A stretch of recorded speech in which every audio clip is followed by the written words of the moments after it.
Pranam Maharaj. Actually, Swami Sarva Priyananda has been my companion. He doesn't know, but for many years. Whenever I'm like really down, he has pulled me up.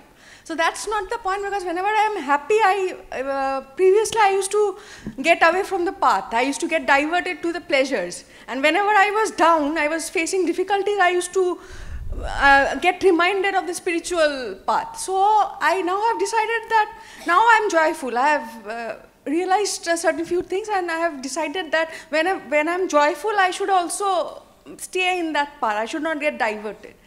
So what I have realized after reading for many years, I'm a banker. So I work in one of the busiest banks of India, and I'm currently posted as a manager in Howrah, which is one of the busiest branch. So my path is, I have realized, is karma yoga, because every minute I have a person standing in front of me with like huge kind of what do I say, doubts, pain, everything. I have the opportunity to like interact with large number of people each and every day, especially for the last 1 year. So I realized it's mainly karma yoga. Apart from that, the thing is that I couldn't advance much in meditation. I've tried, but somehow I don't think I couldn't, till now I have not been able to achieve. So I'm trying in that. So can you just help me, like, if I want to develop that path, Raj Yoga. So I've been a huge fan of Swami Vivekananda. I feel connected to him from a very young age. I didn't know much about him, but I have a soul connection. I think I've got an idea about your question. One thing is, difficulties in life, as you have already seen, they are valuable. We want to get rid of all difficulties, but difficulties contribute a lot to us. And as you have seen, it leads to our inner development.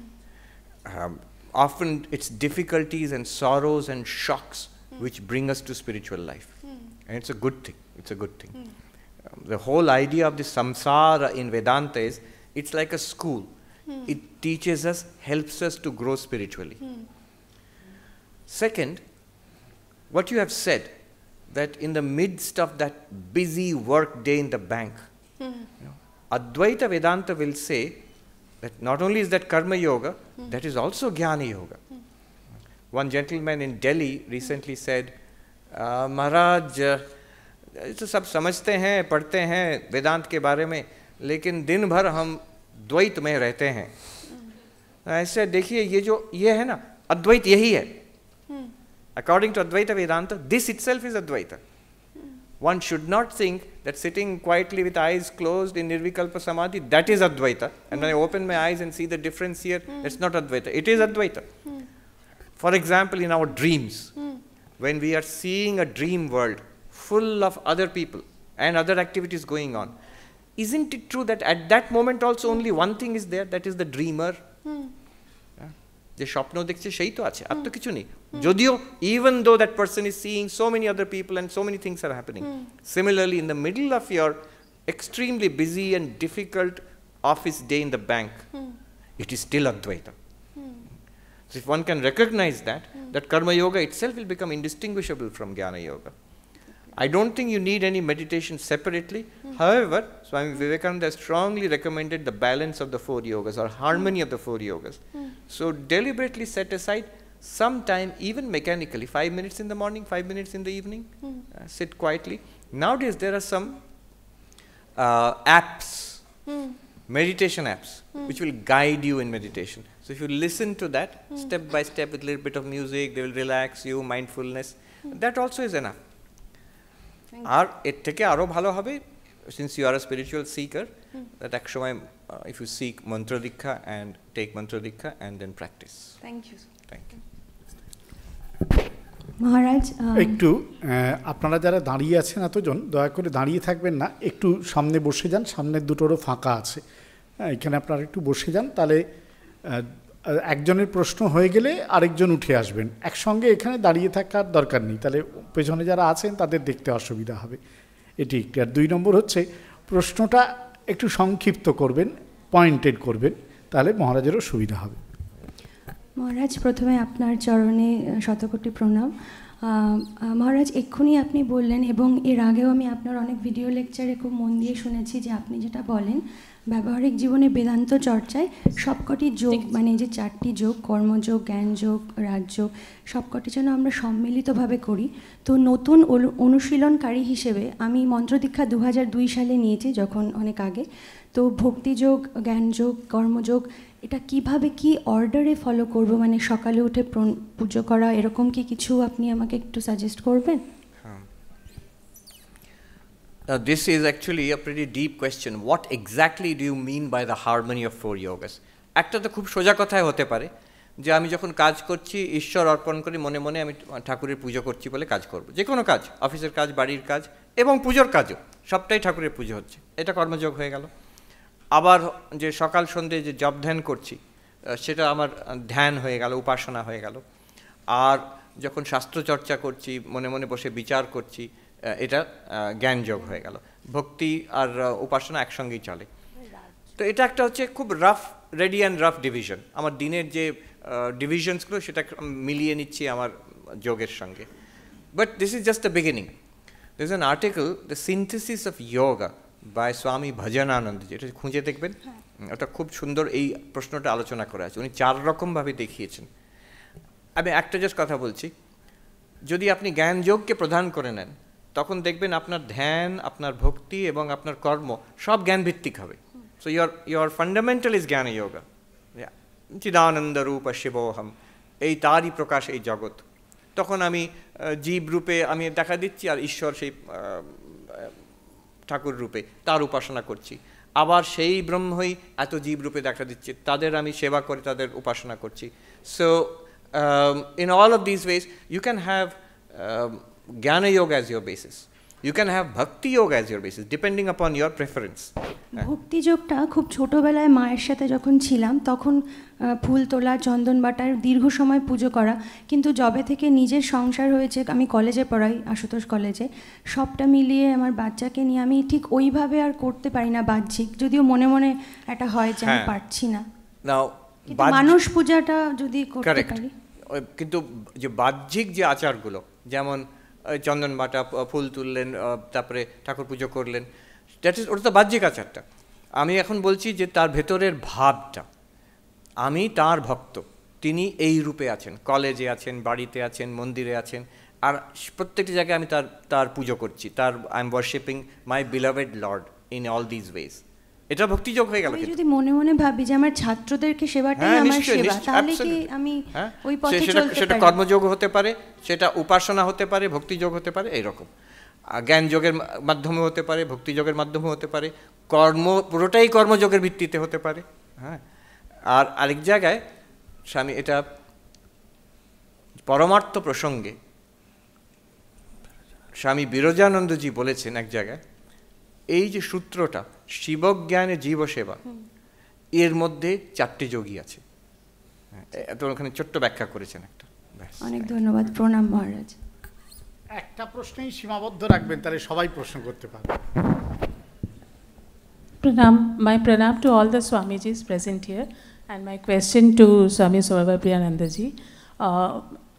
It is related to the discussion we had today, that how are the differences of the various concept of God or sadhana or world of the different schools that we have heard. They can be reconciled, or and what is the, I mean, the synthesis of the philosophies, what is their relevance for a spiritual aspirant? That's a very good question, and I think the answer is straight away Sri Ramakrishna.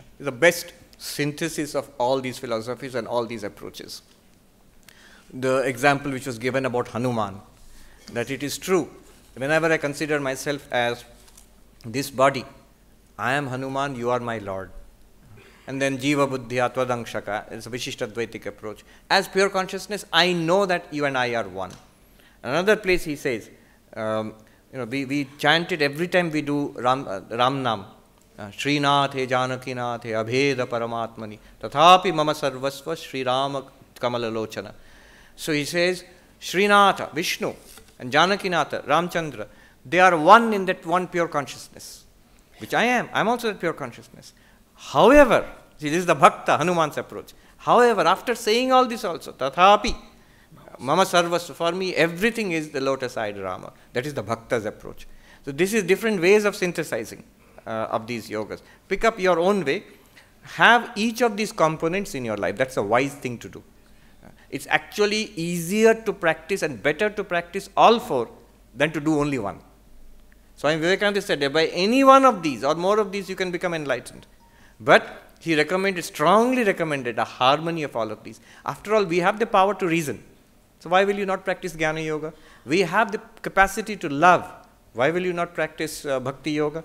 We have the capacity to do. এগুলোকে সাইকোলজিতে বলে cognitive, affective and conative domains of psychology. So these powers are there. Why will you not practice karma yoga? So all these powers are there and we engage them in our spiritual pursuit. This is the synthesis of yoga. Thank you so much, Swamiji. মহারাজ নমস্কার সবাইকে। মহারাজ অনেকদিন আগে মানে it happened to me, I am so fortunate and blessed by ঠাকুর যে বেলুড় মঠের ইউনিভার্সিটির দিনুদার ক্যান্টিনে একসাথে চা খাচ্ছিলাম। আমিও একবার আপনি মানে একা 1-to-1 সিচুয়েশন হয়ে গেছিল বাই চান্স। আপনাকে দেখেছি আমার মনে পড়ছে। Thank you. তখন আপনি আমায় বলেছিলেন মানে যে ঠাকুরকে যিনি বলেছিলেন না এক কথায় জ্ঞান দিয়ে দাও, আপনি আমায় বলেছিলেন যে এই যে কাপটা দেখছো এই কাপটা কিন্তু তুমি দেখছো মানে তুমি দ্রষ্টা, এটা দৃশ্য, এই দুটো আলাদা। এই ডিসক্রিমিনেশন করে করে আমরা যদি বডিতে আসি, মাইন্ডে আসি, ব্রেনের কথাও বুঝতে পারছি যে আমি আলাদা, তার মানে আমি দেখছি, আমি দ্রষ্টা, তা আমি তো আর নিজেকে দেখতে পারবো না, এটা ইন্টেলেকচুয়ালি বুঝে গেলাম।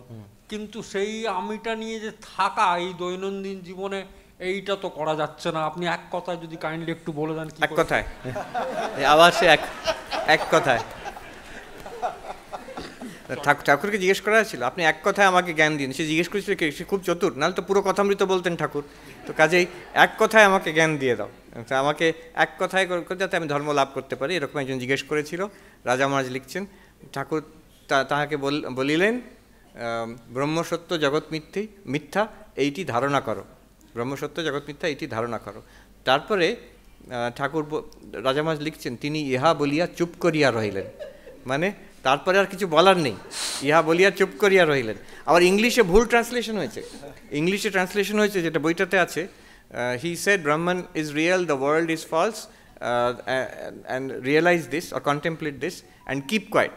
তো চুপ কর, কিপ কোয়াইট না, ঠাকুর নিজে চুপ করে থাকে, কেপ কোয়াইট। তো তার মানে এর থেকে আর কিছু বলার, বেশি কিছু বলার নেই। হ্যাঁ, যেটা দৃগ্দৃশ্য বিবেকের কথা বললাম, আমি দুটি কথা বলছি এখানে। একটা হচ্ছে যে নিজেকে আলাদা করে দেখা চৈতন্য রূপে, বোঝা, দেখা তো নয়, বোঝা। এবার সেখানে কিন্তু অদ্বৈত শেষ হচ্ছে না। এই যে আমি আজকে সেকেন্ড স্টেপটা করলাম এখন, যে যেগুলোকে আলাদা করে দেখলাম সেগুলো কিন্তু ওই একই চৈতন্যের প্রকাশ। সেই চৈতন্য, যেমন আমি নিজেই আমার মনের মধ্যে স্বপ্ন দেখার সময় অন্যরকমভাবে দেখা দিচ্ছি নিজেকে, ঠিক তেমনই চৈতন্যই নিজেকে এই জগৎ রূপে দেখছে। যখন সেটা হয়ে গেল তখন অদ্বৈত এসে যাচ্ছে। কিন্তু যদি আমি আলাদা করে দেখলাম তখন সেটাও তো দ্বৈত, চৈতন্য আছে, জড় আছে, জড়টাও চৈতন্যেরই প্রকাশ, তখন অদ্বৈত হচ্ছে। আচ্ছা, এই একত্ববোধ এলে তখন কিন্তু অদ্বৈত দাঁড়ালো, তার আগে অদ্বৈত নয়। এবার যেটা আপনি বলছেন, এই how do I take it out into the world. America যখন গাড়ি চালানো শেখায় তখন চট করে বলে না যে ফ্রিওয়েতে গাড়ি চালাতে হবে, ওখানে পার্কিং লট আছে, সেখানে আগে গাড়ি চালাতে হয়, তারপরে তুমি যাবে রাস্তাতে। তো সেই প্রথমে পার্কিং লটে একটু দেখে নিতে হয় নিজের অদ্বৈত চিন্তাকে। চট করে আমি সংসারে নিয়ে যাব, কাজের ক্ষেত্রতে, তারপরে বাড়ির মধ্যে, সব জায়গায় আমি জীবন মুক্তের মতন থাকবো, ও চট করে হবে না। সোজা গিয়ে ঢুকে যাবে গাড়ি নিয়ে ফ্রিওয়েতে, সে তো ক্র্যাশ হয়ে যাবে, ধাক্কা হবে, নিজেও বিপদে পড়বে, অন্যদেরও বিপদে ফেলবে। হ্যাঁ, প্রথমে হচ্ছে ভালো করে এটাকে চর্চা করা, তারপরে ছোট ছোট কেসে, টেস্ট কেসে দেখুন মন ঠিক থাকছে কিনা, হ্যাঁ, তারপরে আর। কিন্তু যেটা আপনি বলেছেন it's very important. Swami Vivekananda বলছেন the goal of life is the manifestation of the divinity within us. উনি কখনোই বলছেন না knowledge of the divinity within us. এইটা ঠাকুরমা স্বামীজির ভাবধারাতে এটা খুব একটা উল্লেখযোগ্য জিনিস, যে ম্যানিফেস্টেশন অফ দ্য স্পিরিচুয়ালিটি, যে অধ্যাত্ম জ্ঞান আমি বুদ্ধি দিয়ে বুঝলাম, যে আমার ভক্তির অত্যন্ত ভালোবাসা হৃদয়তে আছে, কিন্তু কাজে নেই কিছু, কাজে আমি অত্যন্ত বিরক্ত হয়ে যাচ্ছি, সব ব্যাপারে একদম মেজাজ খিচিয়ে আছে, তাহলে সেখানে জ্ঞানও নেই, ভক্তিও নেই। কিন্তু তো এইটার প্রকাশ চাই জীবনে, এটা কাজে প্রকাশ চাই, শুধু দার্শনিকভাবে নয়, শুধু বৌদ্ধিক স্তরে নয়, ইট মাস্ট বি ম্যানিফেস্টেড। একটি জায়গায় আমি পড়েছিলাম, বুদ্ধিজম একটা, ওখানে একজন প্রফেসর, অ্যাকাডেমিক পেপার একটা, এনলাইটেনমেন্ট, ওটার মানে কি বলছে, দুদিক আছে, একটা প্যারাডাইম শিফট আর একটা হচ্ছে এথিক্যাল ম্যানিফেস্টেশন। প্যারাডাইম শিফটটা কি, আমি শরীর নই, আমি মন নই, আমি বোধি চৈতন্য, আমি কিংবা ওই শূন্যতার অনুভব, এগুলো হচ্ছে প্যারাডাইম শিফট হয়ে গেল। আমি জেনে গেলাম, যেমন অদ্বৈত বেদান্তে আমি চিদানন্দ রূপ শিবোহম, এটা আমার পুরো একটা শিফট হয়ে গেল, যে আমি শরীর মন নই, এটা আছে, কিন্তু I am not limited to this, I am pure awareness, যাতে এই জগৎ দেখা যাচ্ছে, এটা শিফট হয়ে গেল। কিন্তু তার সঙ্গে সঙ্গে we expect the noble qualities of a Buddha or a Bodhisattva, যদি এতই উন্নত রিয়েলাইজেশন হয়, তার জীবনে কিন্তু তার প্রতিফলন হওয়া চাই। একজন সাধু ভালো বললেন উত্তরাখণ্ডের, রোতা হুয়া জ্ঞানী কিসি কো পছন্দ নেই, যে জ্ঞানী সবসময় তার কান্নাকাটি মানে তার অনেক রকম অভিযোগ, তার কমপ্লেন, তার মেজাজ খিচিয়ে আছে, তার এই কাম ক্রোধ লোভ কিছুই যায়নি, সেরকম জ্ঞানী কোনো লাভ নেই, কারোর নিজেরও লাভ নেই, কারো জগতেরও কোনো লাভ নেই। তো এথিক্যাল ম্যানিফেস্টেশন, তাই জন্য স্বামীজির কথাটা আমার খুব ভালো লাগে, manifestation of the divinity, not just knowledge of the divinity. উনি আরও বলছেন, my mission in life can be put in a few words, it is to preach on to mankind their inner divinity and how to manifest it in every movement of life. কাজের ক্ষেত্রতে, রিলেশনশিপসে, যখন দুঃখ কষ্ট challenges আসবে জীবনে, সেখানে can I face it.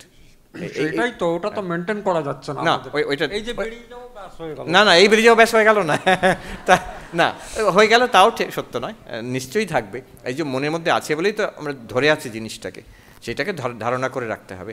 আমি একটা কথা বলি, শ্রবণ মনন নিধিধ্যাসন তো বললাম, কিন্তু এর প্রাচীন একটা শব্দ, এটাও শ্রোতব্য মন্তব্য নিধিধ্যাসিতব্য বৃহদারণ্যক থেকে আছে, কিন্তু আরেক জায়গায় বৃহদারণ্যকে অন্য শব্দ আছে, সেখানে আছে পাণ্ডিত্যম বাল্যম মৌনম। পাণ্ডিত্যম বাল্যম মৌনম, দেখুন শ্রবণ মনন নিধিধ্যাসন, শ্রবণটা না হয় পাণ্ডিত্য আমি বুঝে নিলাম। নেক্সট মনন শব্দতে সেখানে করা আছে বাল্যম। শঙ্করাচার্য সেখানে একটা অদ্ভুত ভাষ্য দিচ্ছেন, সেখানে বলছেন বাল্যম, বাল আর বল দুদিক থেকে হতে, বাল মানে বাচ্চা শিশু, আর বল মানে হচ্ছে স্ট্রেংথ। শঙ্করাচার্য বলছেন এখানে বলস্য ভাব না তো বালস্য ভাব, ইট ইজ স্ট্রেংথ। যে জিনিসটা আমি পড়েছি আর বুঝেছি, আমি যদি দাবি করছি যে আমি বুঝে গেছি, যদি বুঝে না থাকি তাহলে আবার পড়ো, আবার যুক্তিতর্ক করো। এবার যদি আমি দাবি করছি আমি বুঝে গেছি, এবার ইউ হ্যাভ টু লিভ, ব্রহ্মজ্ঞান হওয়া আগে you have to live, try to live on the strength of that knowledge.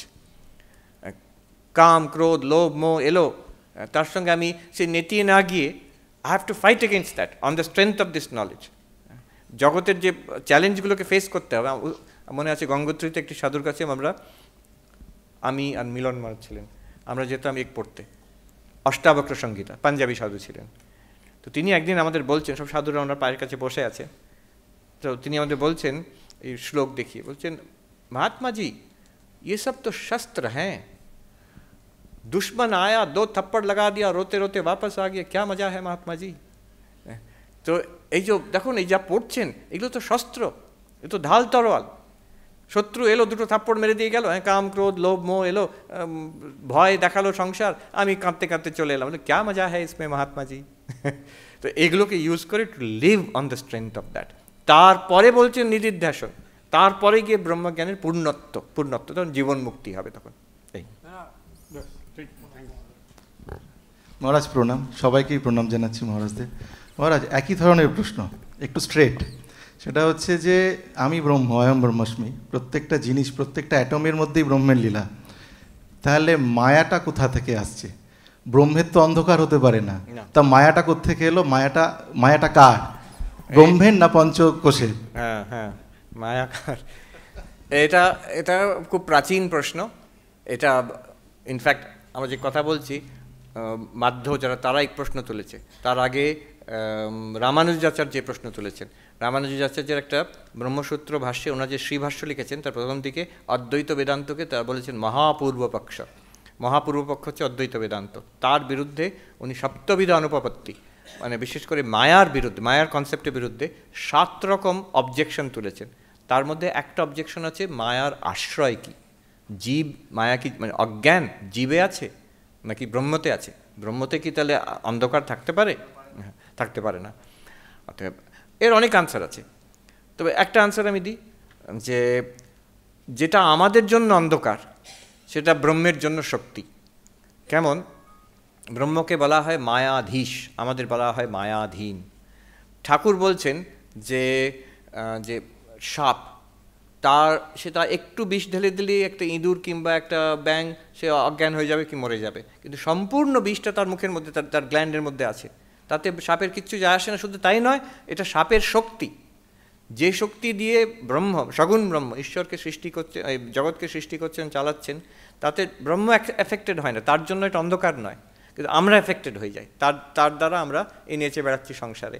এবং তাকে অতিক্রম করার উপায়ও ব্রহ্ম দেখিয়ে দিয়েছেন সেখানে, মানে ঈশ্বরের কৃপায় সেটা আছে। এই সাধন ভজন করে সেই বস্তু লাভ করলে তখন সেটা অতিক্রম হয়ে যায়। আর একটা আছে যে মায়ের কাছে ব্রহ্মজ্ঞানে, মহামায়ের কাছে ব্রহ্মজ্ঞানের চাবি। এটা রাজা মহারাজ কে জিজ্ঞেস করেছিলেন, মা যে ওকে জিজ্ঞেস করো রাখালকে, এটা কাশিতে, যে শক্তির উপাসনা কেন? একদিক থেকে দেখতে গেলে একটাকেই রাখলে ভালো, তো ব্রহ্ম রাখুন আর আত্মা রাখুন, আত্মা কি ব্রহ্ম, আর আবার শক্তি মায়া মহামায়া এসব আনা কি দরকার? সেখানে অনেক তার জবাব হতে পারে।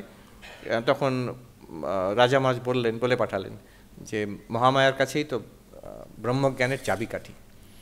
এই যে আমরা যা করছি, সংসার করি, সাধন করি, ব্রহ্মজ্ঞান, বেদান্ত, দ্বৈত, অদ্বৈত যাই করছি সব কিন্তু মায়ার এলাকায়। It's all within the power of মায়া।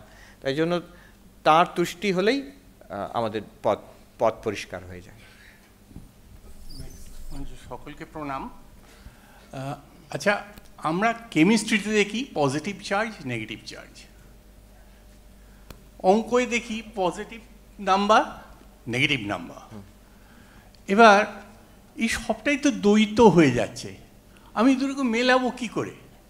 অদ্বৈত কোন জায়গায় আসছে? আমি এটা সত্যি, একটা ছেলে পাশ করলো, একটা ছেলে ফেল করলো, বা নম্বর এদিক ওদিক হয়ে গেল, তো একটা ছেলে খারাপ, একটা ছেলে ভালো, আমি এখানে সেই অদ্বৈত আসছে কি? ব্যবহারে কখনো অদ্বৈত দেখা যাবে না। ব্যবহার করতে গেলেই জগতের মধ্যে ব্যবহার যদি দেখি আমরা একটা একদম ভাবাদ্বৈতম কার্যাদ্বৈতম কদাপি না বলছেন। এই যে ব্যবহারে আমরা যখন দেখি এখানে 500 জন কি 800 জন বসে আছে, নাহলে আয়োজন হবে কি করে? কিন্তু অদ্বৈত ওই অর্থে নয়। অদ্বৈত হচ্ছে যে যা দেখা যাচ্ছে, যা অনুভব করা যাচ্ছে, তার আসল রিয়ালিটিটা কি। যেমন একটা এক্সাম্পল দিই। স্বপ্নতে আপনি হয়তো ক্লাস নিচ্ছেন, আপনি পড়ান, ক্লাস নিচ্ছেন, ভুলে গেছেন এটা স্বপ্ন, দেখছে মনে হচ্ছে সত্যি ক্লাস নিচ্ছি বলে। যখন জেগে উঠবেন তখন আপনার কি রিয়েলাইজেশন হবে? ও ওখানে ছাত্রও ছিল না, আমিও ছিলাম না, ক্লাসরুমও ছিল না, ব্ল্যাকবোর্ডও ছিল না, চকও ছিল না, এই সব এক আমার মনের খেলা। যখন দেখছিলাম তখনও কিন্তু সেই এক মনই ছিল, সেই মনটাই 100টা ছাত্র, একজন টিচার, ব্ল্যাকবোর্ড, চক হয়ে সে দেখা দিচ্ছিল ক্লাসরুমে। So it is one underlying reality appearing as many. তো সেই পজিটিভ নাম্বার, নেগেটিভ নাম্বার, তারপরে ধরুন পজিটিভ চার্জ, নেগেটিভ চার্জ, যেগুলো আপনি বলছেন, বিশ্বব্রহ্মাণ্ডের যত ভ্যারাইটি নিন, একটা ভাবুন, all of it is appearing in consciousness. আমি চেতন দিয়েই এত রকম দ্বৈত দেখছি। একজন আমাকে জিজ্ঞেস করলেন বেলুড় মঠে, আচ্ছা এইসব কি আপনারা বলেন জগৎ মিথ্যা, এই ঠাকুরের মন্দির আছে, এই গঙ্গা আছে, এই সূর্য দেখছি আকাশে, এগুলো মিথ্যা? তো আমি আর কিছু বললাম না, কিন্তু একটা ভেবে দেখুন, তিনি কি পুরো ভাষাটা দেখুন। আমি দেখছি মন্দির আছে, আমি দেখছি গঙ্গা আছে, আমি দেখছি সূর্য আছে, ওই আমি দেখছিটা বাদ দিয়ে এগুলো বলা যাবে? Isn't there a common factor? All of these are being experienced in consciousness. এটা একটু ভেবে দেখতে হবে। এবার ওই দৃষ্টির থেকে একত্ব হচ্ছে না বহুত্ব হচ্ছে? ওই কনসিয়াসনেসের সঙ্গে গঙ্গা, মন্দির আর সূর্যের কি রিলেশনশিপ আছে? Are those things separate from that consciousness? Or are they being experienced in consciousness? Are they different from consciousness? Or are they consciousness only appearing in various names and forms? Eta Advaita, you have to think that way. আচ্ছা মহারাজ, আমরা যেমন দ্বৈতবাদী দেখছি, আচ্ছা যেমন সিনেমাতে বড় এই যে পর্দা আছে এখানে স্ক্রিনে অনেক জিনিস দেখা যেতে পারে, কিন্তু শেষ পর্যন্ত এটা কিন্তু পর্দাটাই, তারপর তো এগুলো বাকি সব ছবি। ওখানে আপনি এখানে যদি দেখেন মহাভারতের সিনেমা দেখেন, রথ, অর্জুন, কুরুক্ষেত্র, হাজার হাজার সৈন্য, কৃষ্ণ, কিন্তু ওখানে যদি স্পর্শ করেন গিয়ে কৃষ্ণকে স্পর্শ করলে ওই পর্দাটাকে স্পর্শ করা হবে, অর্জুনকে স্পর্শ করলে পর্দাটাকে স্পর্শ করা হবে, পুরো কুরুক্ষেত্র এই পর্দাটাই সেটা, একমাত্র পর্দা ছাড়া কিছুই নেই সেখানে, কিন্তু দেখাচ্ছে এরকম। হ্যাঁ বলুন। আচ্ছা মহারাজ, আমরা দেখছি যে দ্বৈতবাদে আমরা ঈশ্বরের সাধন ভজন করছি আমাদের এই জন্মজন্মের যে সুখ দুঃখের এই সার্কেলটাকে ব্রেক করার জন্য, আমরা যাতে এটা থেকে মুক্তি পাই। তাহলে কি অদ্বৈতবাদে এরকম কোনো কনসেপ্ট নেই যে আমরা জন্মজন্মের এই দুঃখ সার্কেল থেকে মুক্ত হবে বা সামথিং, বা আমরা যে একজন যে আছে তাকে পাবো, এরকম ধরনের কি কোনো কনসেপ্ট নেই? Good question. Yes and no. প্রথম কথা, ফার্স্ট আনসার ইজ ইয়েস। উত্তরাখণ্ডে একজন সাধু ভালো বললেন যে যখন শঙ্কর এসব ব্যাখ্যা করলেন, ভাষ্য লিখলেন, তখন অন্যরা মীমাংসকরা বিশেষ করে চটে গেল যে এরা কি সনাতন ধর্মের লোক, এরা কি তখন তো এইসব ভাষা হতো না, তখন হচ্ছে বৈদিক, এরা কি বৈদিক না অবৈদিক, তীর্থযাত্রায় বিশ্বাস করে, গঙ্গা স্নানে, এরা কি যাগযজ্ঞ মানে, বেদকে মানে, সবই ওরা বলছে মিথ্যা, ব্রহ্মই একমাত্র সত্য। তখন অদ্বৈতবাদীদের বলতে বাধ্য হলো যে হ্যাঁ বাবা, আমরা সবই মানি, গঙ্গা স্নানও মানি, তীর্থযাত্রাও মানি, মন্দিরেও প্রণাম করি, পুজোও করি, সবই করি আমরা, কিন্তু সবটাই হচ্ছে আমরা বলি ব্যবহারিক সত্য। তার there is a deeper truth than that. আমি জগৎ মিথ্যা আর ব্রহ্ম সত্য না বলে আমি এটা বলতে পারি স্বামীজির ভাষায়, lower truth and higher truth. So Vedanta says there is something higher or deeper than that. এবার জন্মান্তরবাদ যে প্রশ্ন করলেন, it's a fact that all Indian schools, সকল হিন্দু দর্শন, দ্বৈত, অদ্বৈত, বিশিষ্টাদ্বৈত, শৈব, শাক্ত, যত আছে ভারতীয় দর্শন, 4 ভাগ বাদে, সবাই জন্মান্তরবাদে বিশ্বাস করে। যারা অবৈদিক মানে বৌদ্ধ, জৈন, তারাও বিশ্বাস করে জন্মান্তরবাদে। একজন বলল যে জন্মান্তরবাদ, কর্মবাদ আর জন্মান্তরবাদ ये बड़े गंभीर सिद्धांत हैं। যে যারা বৌদ্ধ তারা তোমার ঈশ্বরকে মানেন না, তারা আপাততভাবে মনে হয় তোমার আত্মাকে মানেন না, কিন্তু তারা জন্মান্তরবাদকে মানেন, তারা কর্মবাদকে মানেন। অতএব অদ্বৈত বেদান্ত মানে কর্মবাদ, জন্মান্তরবাদ, কিন্তু তাহলে এক ব্রহ্ম আছে, মুক্তই আছে, তো কার জন্ম, কার মৃত্যু, কার, হ্যাঁ, এটা ব্যবহারিক দৃষ্টিতে। এবার মুক্তি হলে কিংবা জ্ঞান হলে কি তখন বোঝা যায়, ও আসলে আমি তো ব্রহ্ম ছিলামই, আমার কখনো জন্মও হয়নি, আমার কখনো মৃত্যুও হয়নি। একটা জন্ম এমনও নয় যে, এমন মনে হবে না আমি তো বহুকাল জন্মান্তর ঘুরেছি, এইবার এখন এই জন্মে আমার ব্রহ্মজ্ঞান এখন হইয়াছে, অতএব আমি এখন আর জন্ম মৃত্যুর চক্রতে নেই, আমার মুক্তি হয়ে গেল, এই আজকের এই ডেটে অমুকে নোটারাইজ করে ছাপ দিয়ে যে আমি এখন জীবন মুক্ত, এরপর থেকে আর জন্মান্তরের মধ্যে আমি নেই, আমি এসব বাদ দিলাম এখন, এরকম হবে না। সে তখন বুঝবে একটা স্বপ্নর থেকে ওঠার মতন, যে এই যে মনে হচ্ছিল আমি জন্মান্তর ঘুরছি, এই যে অনুভব হচ্ছিল, এটা একটা স্বপ্নের মতন, দুঃস্বপ্নের মতন, আমি তো চিরকালই সেই সচ্চিদানন্দ ব্রহ্মই আছি। আমাদের একজন মহারাজ এই তর্ক নিয়ে যে ক্রিশ্চিয়ানিটি, ইসলাম, জুডাইজম এরা তো একটা জন্ম মানে, আর আমরা হিন্দুরা, বৌদ্ধরা, জৈন, শিখ আমরা বহু জন্ম মানি, তাহলে জন্মান্তরবাদ আছে কি নেই? তো এই নিয়ে একজন উত্তরকাশীতে খুব বড় অদ্বৈতবাদী সন্ন্যাসী তার কাছে গেছেন এই প্রশ্নটা নিয়ে, মহাত্মাজি কি মহারাজ এক জন্ম ইয়া বহু জন্ম? সেই সাধুটি জবাব দিল, অদ্বৈতবাদী তো, সে জবাব দিল, अरे महात्मा जी जब जन्म ही नहीं है तो जन्मांतर कैसा, जब जन्म ही नहीं है तो पुनर्जन्म कैसा, आप मांडुक्य पढ़िए। তো সেই সাধুটি আমাকে এসে বললো, এই দূর, এই অদ্বৈতবাদীদের সঙ্গে কথা বলা যায় না, এগুলো অখাদ্য লোকগুলো, যাই জিজ্ঞেস করবে সেই ব্রহ্ম নালে মায়াতে পৌঁছে যাবে তারা। একটা সিরিয়াস প্রশ্ন করছি, না, অদ্বৈতবাদীর দৃষ্টিতে জন্মান্তর একটা দৃশ্য মাত্র, সত্যি হচ্ছে সচ্চিদানন্দ ব্রহ্ম, ultimately that is the thing. কিন্তু তার আগে অবধি এটা মেনে চলা হচ্ছে, নাহলে এটাকে না মানলে ওই ভবসাগর মে রয়ে জায়গা মজদার মে, এই একই খেলা চলতে থাকবে, কিছুই বোঝা যাবে না তখন। হ্যাঁ, স্বপ্নটা ভাঙবে না তাহলে। Thank you. একটু প্রণাম মহারাজজি।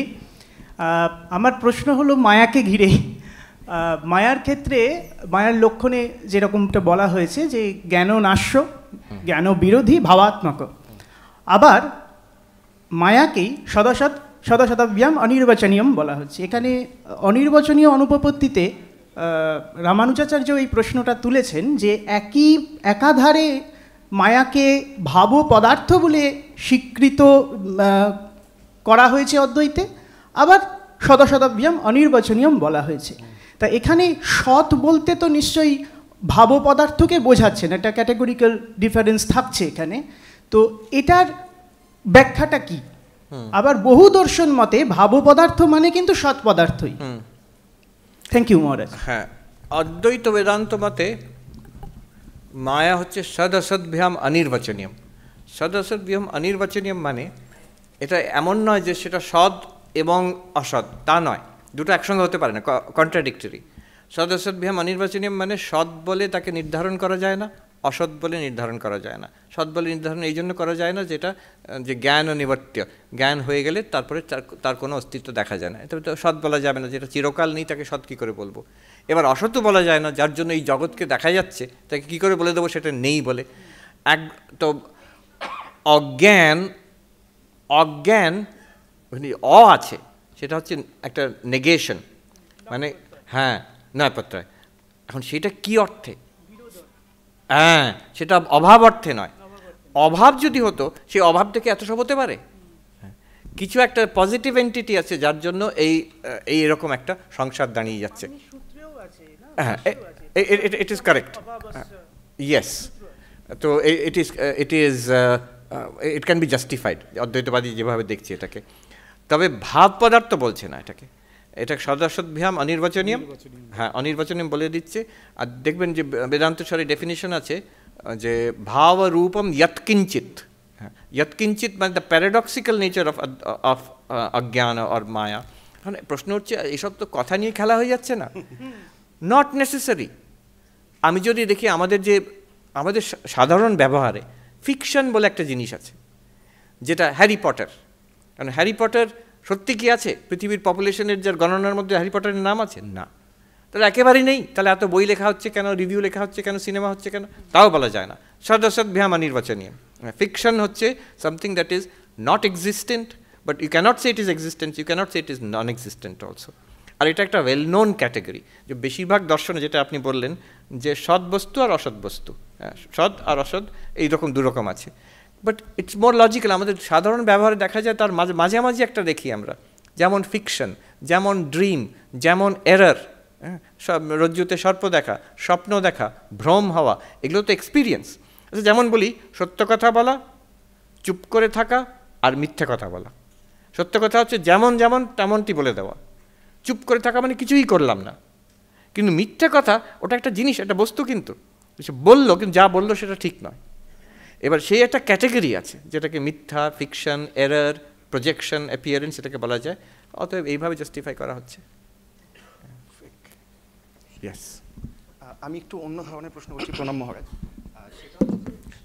স্বামী বিবেকানন্দকে আমরা খুব একটা কবি হিসাবে দেখি না, কিন্তু আমি বর্তমানে একটু রিসার্চ করছি এবং সেখানে দেখছি যে তার কবিতাগুলোর কন্টেন্ট অ্যানালিসিস করলে সেখানে কিন্তু এই আপনার ভিডিওস আমি দেখেছিলাম, যেখান থেকে আমি প্রথম স্ট্রাইক করে আমার ব্যাপারটা যে এই পারমা মডেল সেলিগম্যানের, এবং সেখান থেকে যে এই পজিটিভ ইমোশনস বা রিলেশনশিপস এর যে কোডিংগুলো, সেগুলোকে যদি আমি বিবেকানন্দের কবিতাকে কন্টেন্ট অ্যানালাইজ করে কোডগুলো বার করি তাহলে কিন্তু কোথাও ম্যাচ করে যাচ্ছে। তো মহারাজ, আমার আপনার কাছে এটাই প্রশ্ন যে এই যে এত আধুনিক একটা western psychological construct positive psychology, তো আমি কি এই কন্টেন্ট অ্যানালিসিসের থ্রু এই কনক্লুশনে পৌঁছাতে পারি যে এটার roots is in the বেদান্তিক view of life? মানে এই যে আধুনিক একটা পাশ্চাত্য দর্শন যার এত পপুলারিটি, এত একটা ওয়াইড স্প্রেড পপুলারিটি রয়েছে, actually it has its roots in our own Indian culture. So এখানে কি I think you can make a case for that, but don't say that they have based it without acknowledging on the Indian culture. তারা হয়তো চিন্তা ভাবনা match করে যাচ্ছে, আর তার জন্য there are many things in our culture যেগুলো আমাদের হিন্দু কিংবা বুদ্ধিস্ট সাইকোলজি, সাংখ্য সাইকোলজিতে আছে, যেগুলো উইচ আর রিফ্লেক্টেড না। আমি নিজেই দেখছি অনেক জিনিস ওখানে এখন বলা হচ্ছে, আবার যেগুলো আমরা বিশেষ করে we can trace it back two Swami Vivekananda. উনি যেভাবে আমাদের প্রাচীন দর্শনকে প্রেজেন্ট করেছেন, তার থেকে modern psychology can draw a straight line. যদিও ওরা অ্যাকনোলেজ করবে না, হয়তো অনেক সময় জাস্টিফাইড, ওরা বিবেকানন্দ পড়ে বলছে ওগুলো তা নয়, বেদান্ত পড়ে বলছে তা নয়, একটা জাইড গেস্ট আছে না সবসময়, একটা হ্যাঁ একটা ওয়ার্ল্ডের থট কারেন্ট আছে, তো ওরাও এখন ওইভাবে ভাবছে। যেমন স্বামীজি সেলফ কনফিডেন্সের বিষয়ে খুব জোর দিয়েছেন। ন্যাথানিয়েল ব্র্যান্ডেন বলে খুব নামকরা সাইকোলজিস্ট, তিনি এখন অতটা পপুলার নন, কিন্তু 60-70-এর দশকে নিউ ইয়র্কে থাকতেন, তিনি একটা বই লিখেছিলেন, প্রচণ্ড পপুলার হয়েছিল, তার নাম হচ্ছে 6 Pillars of Self Esteem।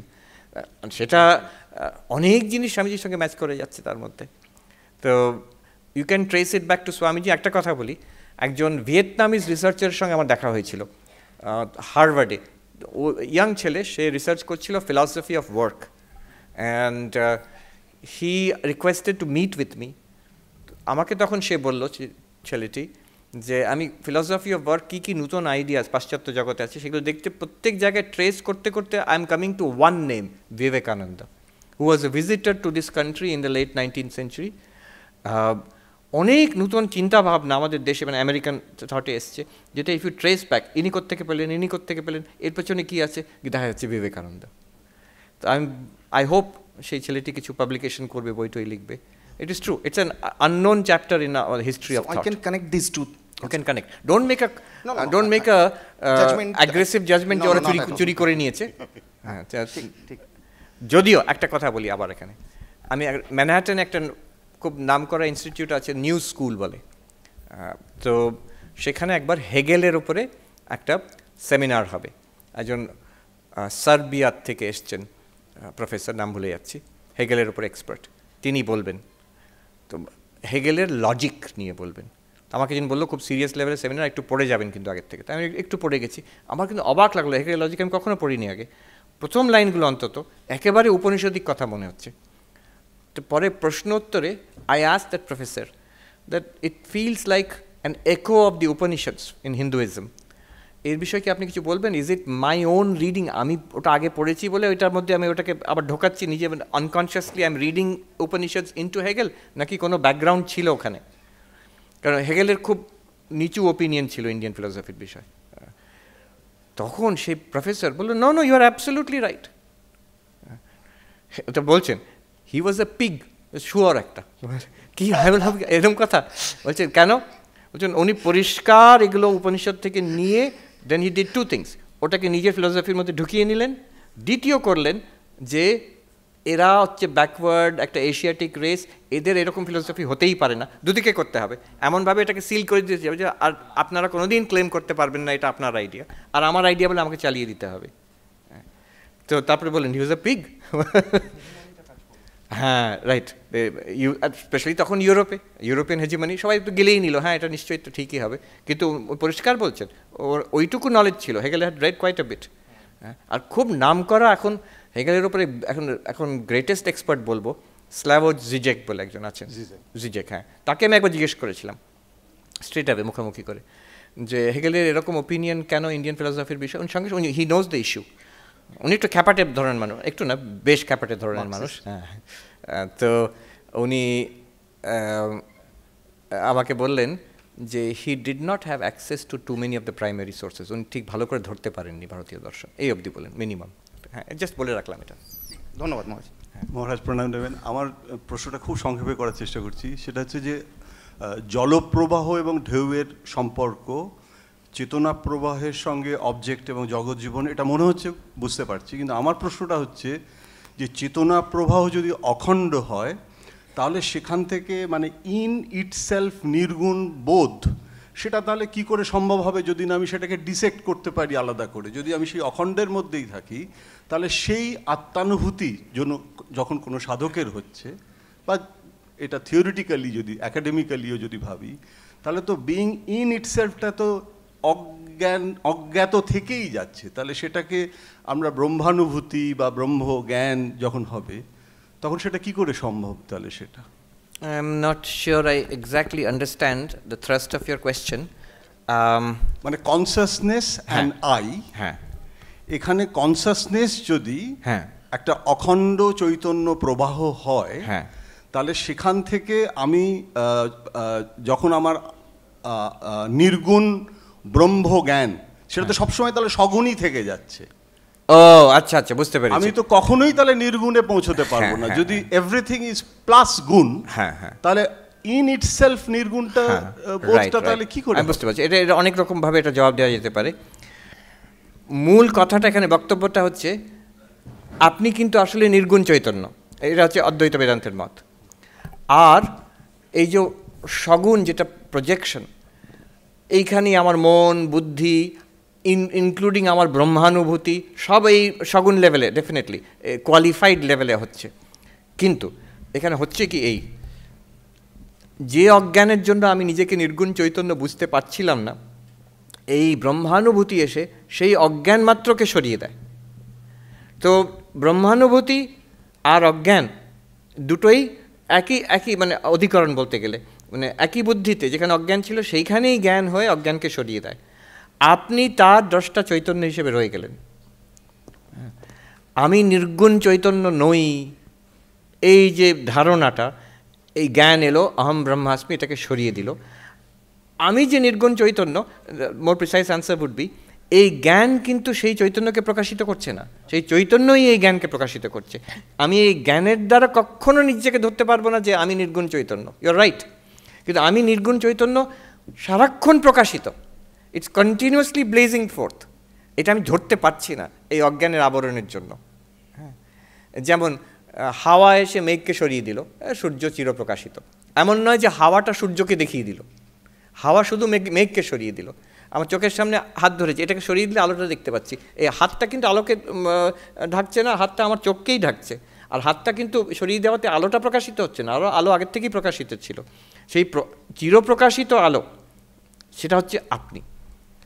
যেটা হস্তামালোক স্তোত্রতে, হস্তামালোক যিনি শঙ্করাচার্যের শিষ্য, তিনি বলছেন নিত্য উপলব্ধি স্বরূপ অহম আত্মা। আমি যে আত্মা, এটা নিত্য উপলব্ধি স্বরূপ, মানে সারাক্ষণই উপলব্ধি হচ্ছে। এটা এমন নয় যে ব্রহ্মজ্ঞানের পরে আমার উপলব্ধি হবে, এখনই উপলব্ধি হচ্ছে।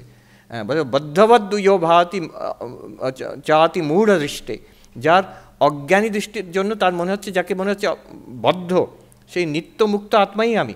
অজ্ঞানী দৃষ্টির জন্য সেটা মনে হচ্ছে বদ্ধ, কিন্তু বদ্ধ নয়। জ্ঞান এসে অজ্ঞানকে সরিয়ে দিল, আমি চিরমুক্ত নিত্য উপলব্ধ আত্মা, এটা পরিষ্কার বোঝা যাবে। এটা একদম মানে জলজল করছে।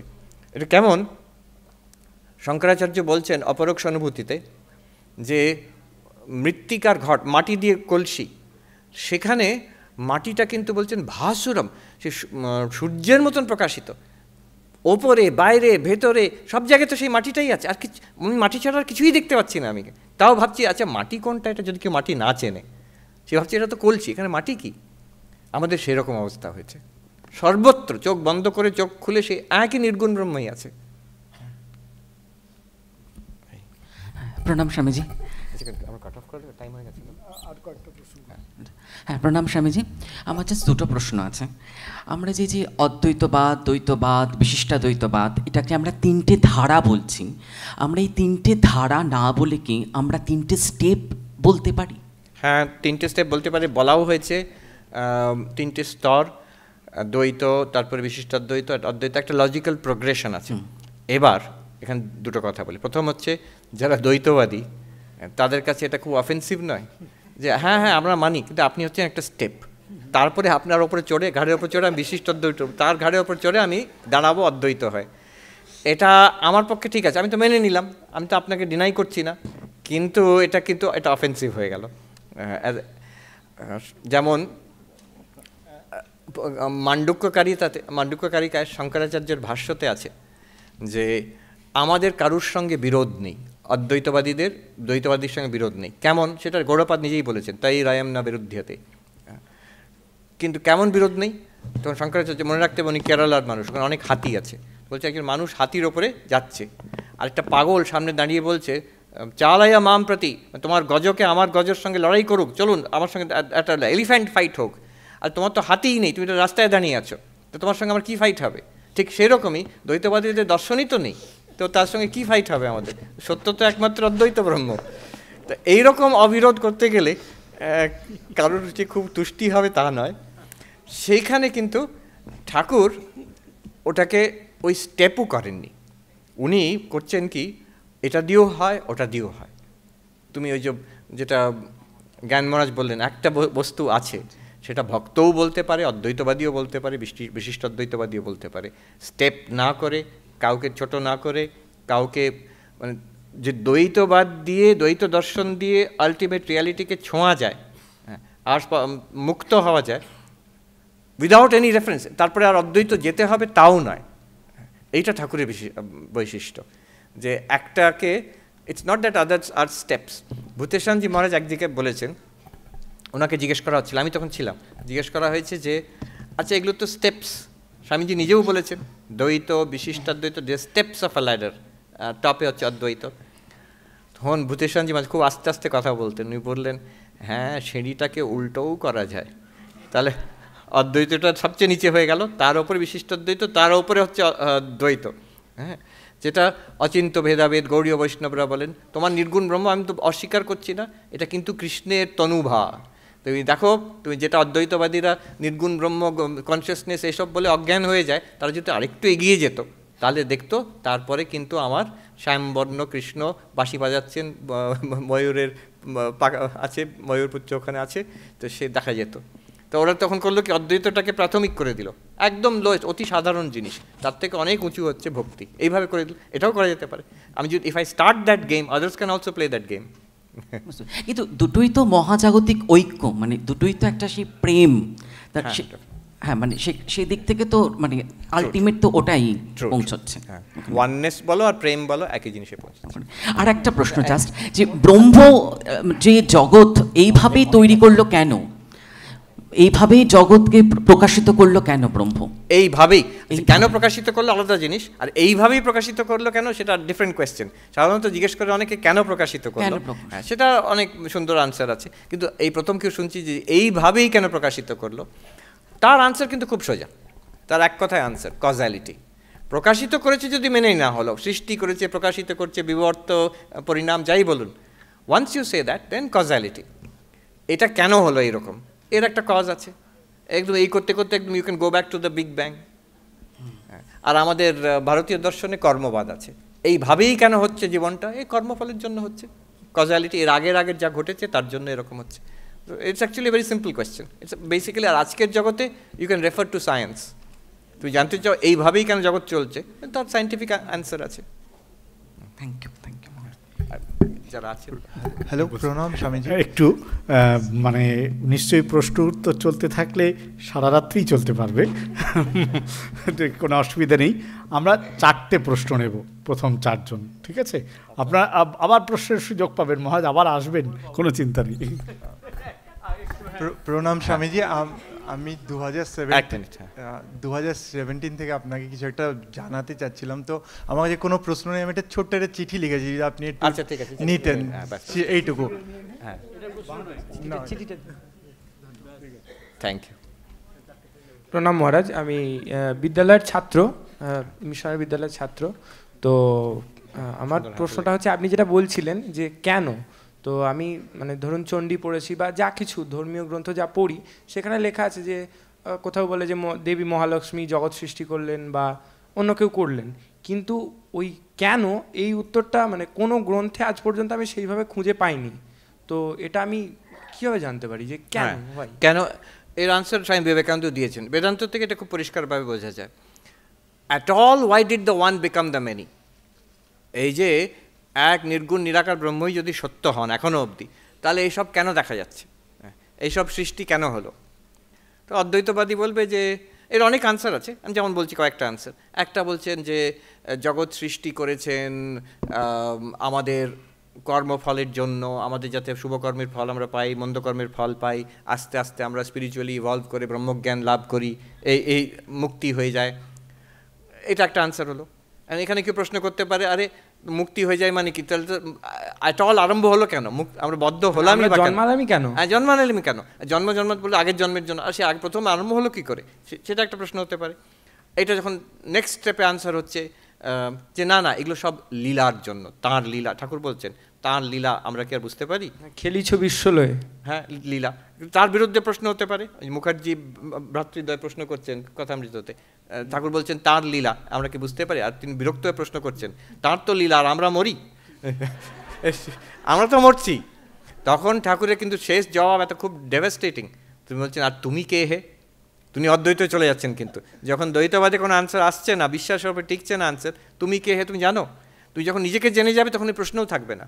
আমাদের স্বামী অশেষানন্দজি ছিলেন এতে পোর্টল্যান্ড, উনি শ্রী শ্রী মায়ের শেষ যিনি সন্ন্যাসী শিষ্য বেঁচেছিলেন, তিনি বলতেন on our side of realization we have all the questions but no answers, and on their side of realization তাদের দিক থেকে they have all the answers but no questions, তাদের কাছে প্রশ্ন নেই, তাদের জবাবটা তাদের কাছে আছে, কিন্তু আমাদের কাছে প্রশ্ন আছে জবাব নেই। আচ্ছা, এবার অদ্বৈত বেদান্তে আসি, প্রশ্নটার জবাব। কেন এক ব্রহ্ম বহু হলো? কেন ব্রহ্ম জগৎকে সৃষ্টি করলেন? তার প্রথম আনসার হবে কই সৃষ্টি তো করেননি, এইসব এ তো দেখা যাচ্ছে সৃষ্টি হয়নি, এটাকে বিবর্ত বলে। দড়িটা কি সাপকে সৃষ্টি করেছে, না দড়িটা ভুল করে সাপ দেখা যাচ্ছে? আচ্ছা, ব্রহ্ম জগৎ রূপে দেখা যাচ্ছে, এই এটা কিন্তু অ্যাকচুয়ালি ব্রহ্মই। সেখানে প্রশ্ন হতে পারে আচ্ছা দেখাই বা যাচ্ছে কেন? তখন বলতে হবে মায়ার জন্য। বলছে মায়াটাই বা কেন? যদি ব্রহ্ম একটাই থাকে তাহলে মায়াটা এলো কোত্থেকে দ্বিতীয়? তো মায়াটাই বা কেন? সেখানে স্বামী বিবেকানন্দ বলছেন এখানে প্রশ্নটা ভুল, কোয়েশ্চেন ইটসেলফ ইজ রং। আর সেখানে আমরা আবার প্রশ্ন করতে পারি প্রশ্নটা ভুল কেন? হ্যাঁ, প্রশ্ন কেন ভুল? প্রশ্নটা তো ভালোই প্রশ্ন মনে হচ্ছে, ভুল কেন?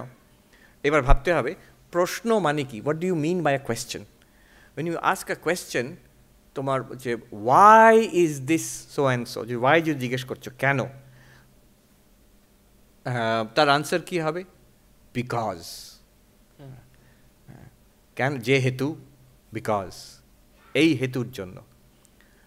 এখানে মুশকিলটা হচ্ছে এই যে আমি when I ask কেন, I have already accepted causation, তুমি ধরেই নিচ্ছ এর একটা কজ আছে। এখানে what kind of answer will satisfy you? Because so and so, ওই জন্য জগৎ দেখা যাচ্ছে, ওই জন্য হচ্ছে মায়া। কজালিটি মেনে নিলে অসুবিধে কী আছে? But causality itself is Maya. Causality যেমন যদি কেউ প্রশ্ন করে টাইম স্পেস কজেশন হচ্ছে মায়া, এটা ডেফিনেশন অফ মায়া। যদি কেউ জিজ্ঞেস করে স্পেসের বাইরে কি আছে, তখন প্রশ্নটা ভুল হয়ে যাচ্ছে। স্পেসের বাইরে, বাইরে আর ভেতরে কিন্তু স্পেস শব্দ, inside and outside means you already accepted space. তাহলে বাইরের ভেতরে তো স্পেসের বাইরে হয় না। যদি বাইরে মনে করছো তাহলে তুমি স্পেস ধরে নিয়েছো একটা।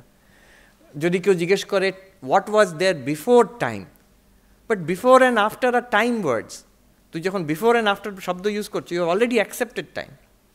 আর তুই যদি জিজ্ঞেস করো কেন মায়া, হ্যাঁ, you already accepted causality, you have accepted maya. মায়া মেনে তারপরে কেন প্রশ্নটা হয়।